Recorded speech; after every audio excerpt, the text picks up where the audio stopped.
Ngapi? Hai, sasa. Poa. Unangojea mtu pia? Kuna mtu nilikuwa nangojea hapa. Mimi nangojea mtu.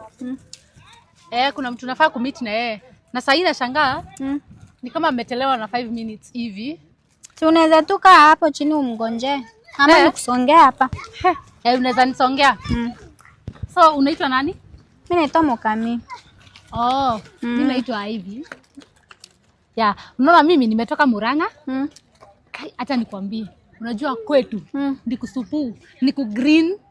Alafu lakini kuna anti fulani hapa wa kwetu ni kama anakuanga tu na roho chafu. Unaona akikuona anakuanga tu na roho chafu. Mimi ushangaa. Unajua jana imagine ananipigia, ananitisha documents. Mimi naweza mtumia, unaweza tumia mtu akona roho chafu documents zako.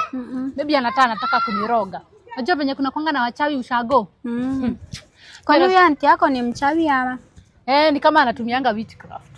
Unajua aliroganga kazini yangu fulani akakufa. Imagine saa hii amekufa. Sasa mama yake analianga daily. Ngai. Imagine. Nchia. Walai. Hiyo ni mbaya hiyo hapa. Alafu unajua mimi na movie na chali yangu next month. Mmedate kwa miaka ngapi? Tumedate for only 2 months.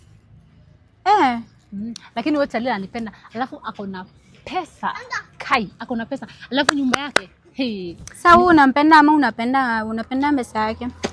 Sio vile mimi ni wa Mrima, lazima nipende pesa. Unaona nyumba yake iko na kila kitu. Unaona kila kitu. Nyumba yake iko loaded.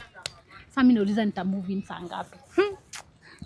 Mimi mtata nilikuwa nangonjea ndio huyo amekunja tutapatana. Sawa. Umesema unaitwa Mukami. Mukami. Unaweza endelea tu. Nachukua namba yangu. Sawa. Maybe tunaweza ongeanga WhatsApp. Unajua hizi streets ni kusaidiana.